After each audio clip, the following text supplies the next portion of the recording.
حضرت سیدنا عمر فاروق، سب بولیے رضی اللہ تعالی۔ حضرت عمر فاروق رضی اللہ تعالیٰ عنہ کا مبارک زمانہ ہے۔ حضرت عمر نے فوج بھیجی ایران کے حکمران کے ساتھ جہاد کرنے۔ ایران کے بادشاہ نے 2 عیسائی جاسوس بھیجے، کہنے لگا ذرا پتہ تو کرو مسلمانوں کا رات کا طریقہ کیا ہے، میں صف بندی کراتا ہوں۔ وہ ساری رات صف بندی کراتا رہا، 2 جاسوس آئے مسلمانوں کی معلومات کرنے۔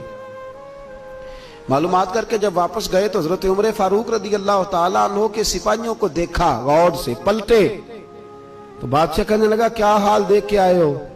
کہنے لگا سارے مسلح پہ بیٹھے ہوئے ہیں، جتنے گھنٹے ہم وہاں رہے ہیں مجاہدین مسلح پہ رہے ہیں، یوں لگتا ہے جیسے ان کا دنیا داری سے کوئی تعلق۔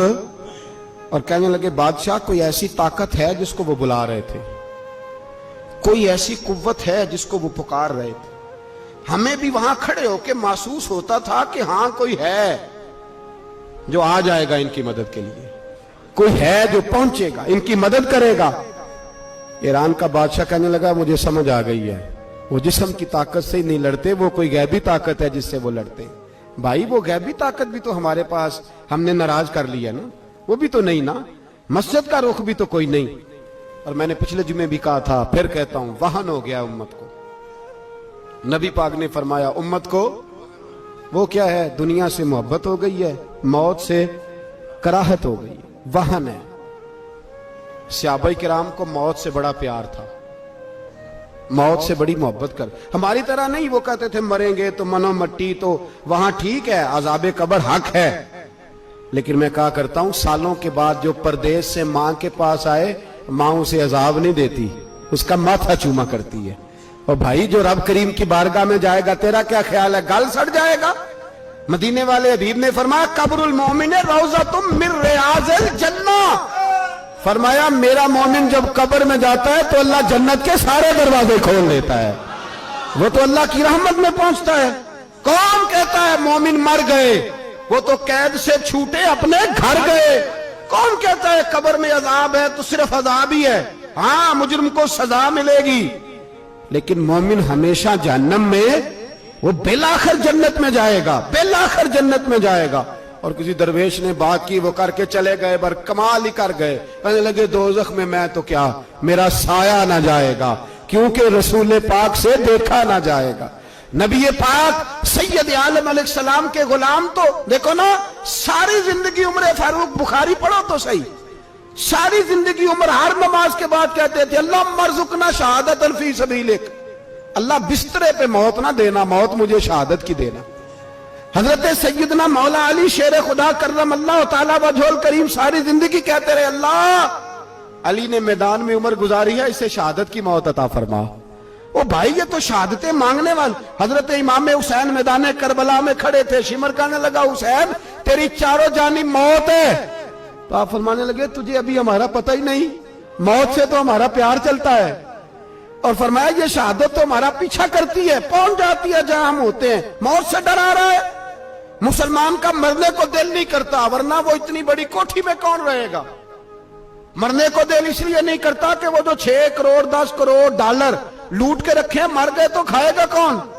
وہ فقیر فاقہ مست تھے، ان کا گھر ہی کوئی نہیں تھا، ان کے بینک بیلنس ہی کوئی نہیں تھے، وہ کہتے تھے گھر ہمارا ہے وہ جو ہمارے رب نے تیار کیا ہوا ہے، ہمارا بینک بیلنس ہے وہ جو ہمیں جنت میں جا کے ملے گا، ان کا تو یہ کھاتا ہی کوئی نہیں تھا، اس لیے وہ شہادت کی۔ حضرت عمر بن جموع رضی اللہ تعالیٰ عنہ میدان احد میں 4 بیٹے لے کے آئے، کتنے بیٹے بول کے بتائے؟ 4 بیٹے لے کے عمر بن جموع آئے، اور خود ایک ٹانگ سے لنگڑے سے آپی ہیں، ٹانگ چھوٹی ہے، حضور کے سامنے کھڑے ہوئے کہا محبوبہ میرے 4 ہی تھے، میں 4 لے آیا ہوں، قبول کر لے۔ تو حضور نے فرمایا تو کیوں تلوار اوڑے آیا ہے، یہ تو نے کیوں گلے میں اسلحہ ڈالا ہوا ہے؟ کہا یا رسول اللہ میں نے بھی تو جانا ہے نا۔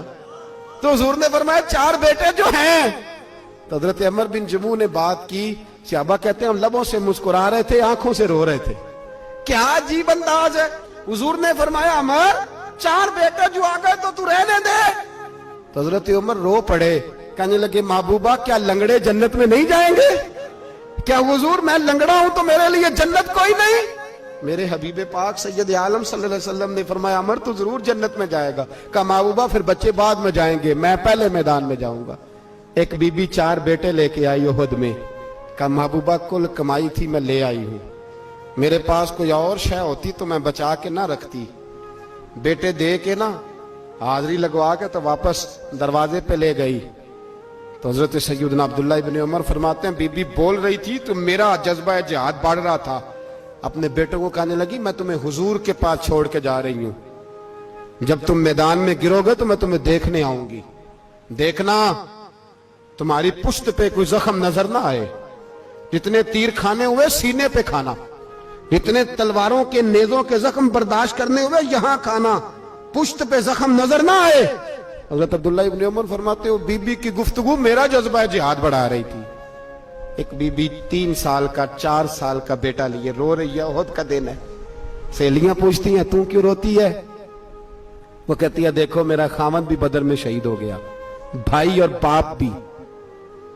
دل کرتا ہے کوئی جوان بیٹا ہوتا تو آج مصطفیٰ کے ساتھ اسے ہی بھیج دیتی. کوئی جوان میرے پاس ہے ہی 3 سال کا تو کیا کروں, 3-4 سال کا بچہ کیا کرے گا؟ پتہ نہیں کیا دلیل آئی, اچانک اٹھی, بیٹے کو سینے سے لگایا, کپڑا ڈالا, مسجد نبوی پہنچ گئی. حضرت بلال کہتے ہیں مجھے ملی, کہنے لگی بلال مجھے پتہ ہے حضور تیاری کرا رہے ہیں جنگ کی, پر 2 منٹ اگر میری ملاقات ہو جائے. بلال حبشی کہنے لگے حضور ہم ایک بی بی ضد کر رہی ہے. حضور باہر آئے, کہنے لگی حضور میں فلاں کی بیٹی, فلاں کی بہن, فلاں کی بیوہ ہوں, میں نے بدر میں 3 شہید دیے ہیں, اب میرے پاس یہ 3 سال کا لال ہی بچا ہے, بڑا فخر ہے میرا. لوگ مجھے شہید کی بیوہ, شہید کی بیٹی, شہید کی بہن کرتے. دل کرتا ہے شہید کی اماں بھی کہیں جاؤں تو میرا بیٹا لے لیں. سیدنا بلال کہتے ہیں حضور مسکرائے, کہنے لگے یہ 3 سال کا نونہال کیا کرے گا؟ کہتے ہیں اماں کا عجیب جذبہ ہے. کہنے لگی محبوبہ سنا ہے اسلحہ بھی تھوڑا ہی ہے, ڈھالیں زیادہ کوئی نہیں, میرا بیٹا ساتھ رکھ لیں, جب آپ کی طرف کوئی تیر آیا نا تو میرا بیٹا ڈھال کے تو اس کو ڈھال بنا کے آگے کر دینا. محبوبہ ڈھال تو بانی سکتا ہے نا. حضرت بلال فرماتے ہیں مصطفیٰ کریم نے فرمایا جا میں نے قبول کیا, قیامت کے دن بیٹا گھر لے جا, جب تیرا نام پکارا جائے گا تو شہید کی اماں کہہ کے پکارا جائے گا, جا تو گھر لے جا. کہتے ہیں چلتے چلتے ایک غریبنی اور آ گئی, اتنی سی اٹی بان کی, اتنی سی. بلال حضور سے ملاقات ہو جائے گی. نبی پاک آ گئے تو کہا محبوبہ یہ غلبہ اسلام میں میرا بھی حصہ ڈال لیں. حضور نے فرمایا یہ کیا ہے؟ کہنے لگی حضور خامد فوت ہو گیا, اولاد اللہ نے بے نیازی سے دی نہیں, سویرے چرخہ کاٹ کے رزق حلال کھاتی ہوں, میرے پاس نا یہ اتنا سا بان ہے, ایک گھوڑے کی لگام بن جائے گی. محبوبہ حصہ تو ڈال جائے گا نا دین کے لیے, میری قبولیت ہو جائے گی. میرے حبیب نے ہاتھ اٹھائے اور دعا مانگی, کہے اللہ جتنا تو میدان کے مجاہدوں کو اجر عطا فرمائے اتنا اس غریبنی کو بھی عطا فرمانا, اتنا اسے بھی دینا. بھائی یہ جذبے تھے, یہ رنگ تھا امت مسلمہ کا, اس لیے کافر گھر میں بیٹھ کے کامپا کرتا تھا. اب اسے پتا ہے یہ اے سی والی کار سے نہیں نکل سکتے, اسے پتا ہے کہ ہم نے انہیں بوتل پہ لگا دیا ہے, اب یہ پیپسی مرینڈا اور یہ پی کے کھانے کے ساتھ تو یہ مست رہتے ہیں, اب یہ نہیں نکل سکتے گھر سے, ہم نے انہیں ان چیزوں پہ لگایا ہے جو ان کے وجود کو کھوکھلا کر رہی, اب کیسے میدان میں نکلیں گے؟ وہ اس لیے نہیں ڈرتا کہ وہ تیری آسائشوں, تیری زندگی میں آنے والی سہولتوں سے آشنا ہے. موت بستر پہ بھی آ جاتی ہے, لیکن جس کو میدان میں آتی ہے وہ ساری زندگی زندہ رہتا ہے, وہ ساری زندگی زندہ رہتا ہے. بھائی مرنا تو ہے, لیکن اگر زندگی دین کے کام آئے گی تو امر ہو جاؤ گے, بچ جاؤ گے.